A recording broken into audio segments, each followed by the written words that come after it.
While some can find art healing, this art show makes its real mission to help in someone's COVID-19 recovery. The Healing Hearts online fundraising event features over 60 guest artists, all of them helping to raise money for UP PGH relief operations. To tell us more about this benefit art show, our organizer, Monique Halili, Woodrose School alumna artist, Jessica De Leon, and visual artist, Leslie De Chavez. Thank you so much for joining us on The Final Word. Monique, let me start off with you.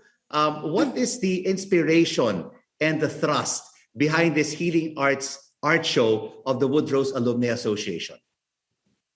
Our inspiration for this project is how the pandemic has affected us and how it continues to affect all of us, maybe physically, mentally, or even financially. We thought of this fundraiser to be able to provide assistance to different organizations that address the major concerns at this time, such as medical assistance, mental health programs, and education.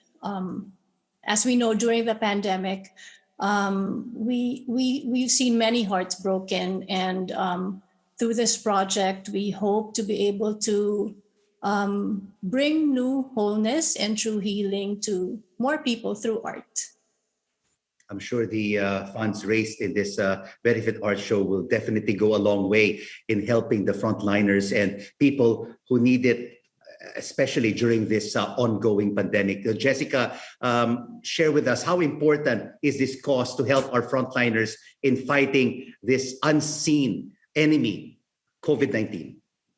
Rico, I think it's absolutely important. In fact, if you think about it, the healthcare workers are actually the last line of defense that we have against COVID. The frontliners that we do have are you and me. So that's us being responsible, taking precautions, and of course, very importantly, we get vaccinated.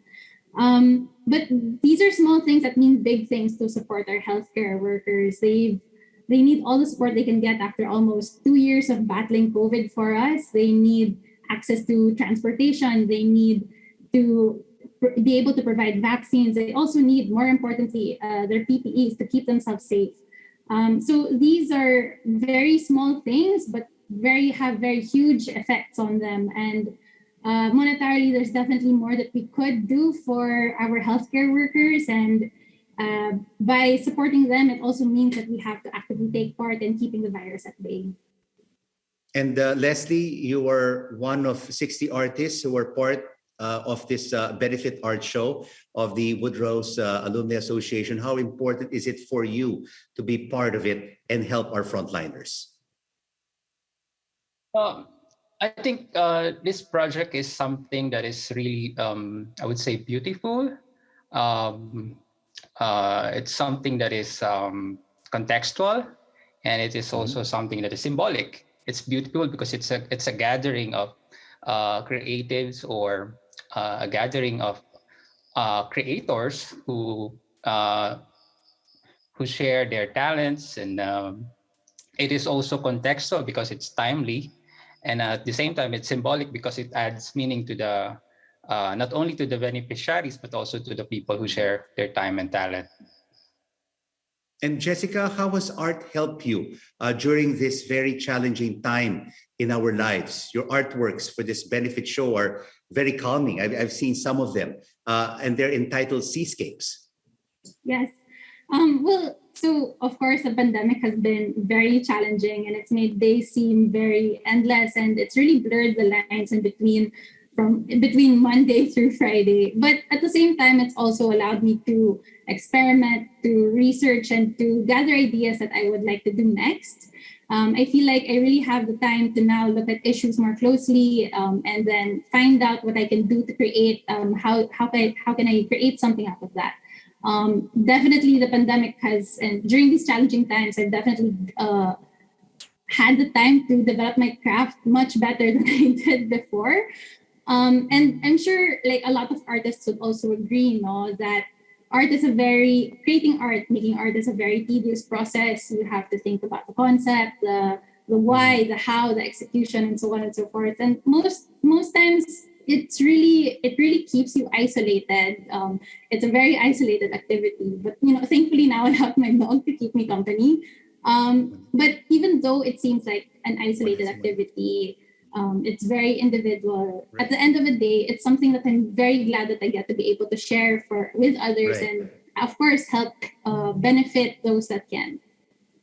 And for you, Leslie, has art become therapeutic for you personally during this pandemic?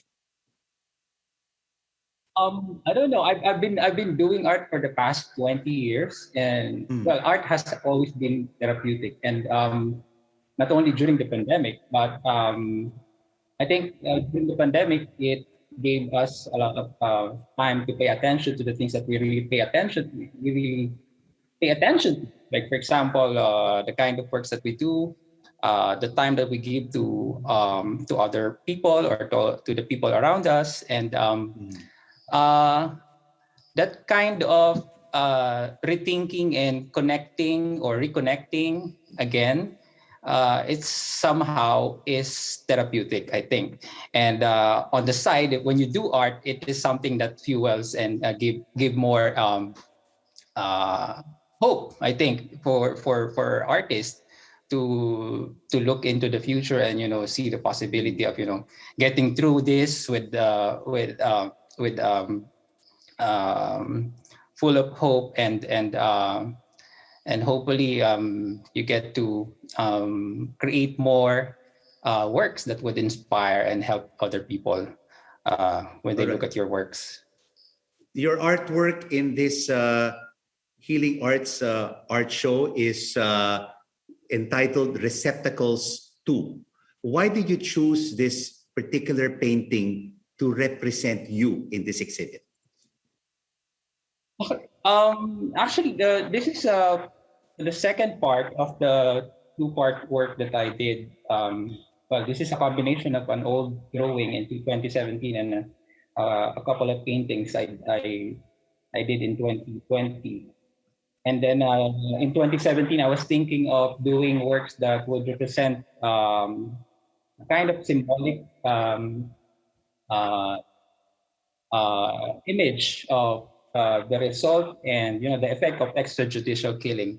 So the idea was actually to create a symbolic representation of bodies and body parts, and to symbolize the idea of vessels. This we've lost a lot of lives in the past few years in this regime, and these lives, the representation of these lives somehow contains a lot of narratives, a lot of stories, and as you know, my works have always been about socio-political, the socio-political conditions in the country.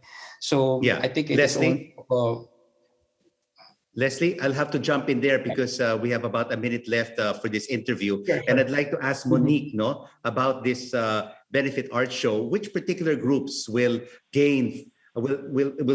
benefit from the proceeds of the Healing Arts show? And until when is this event, Monique? Okay.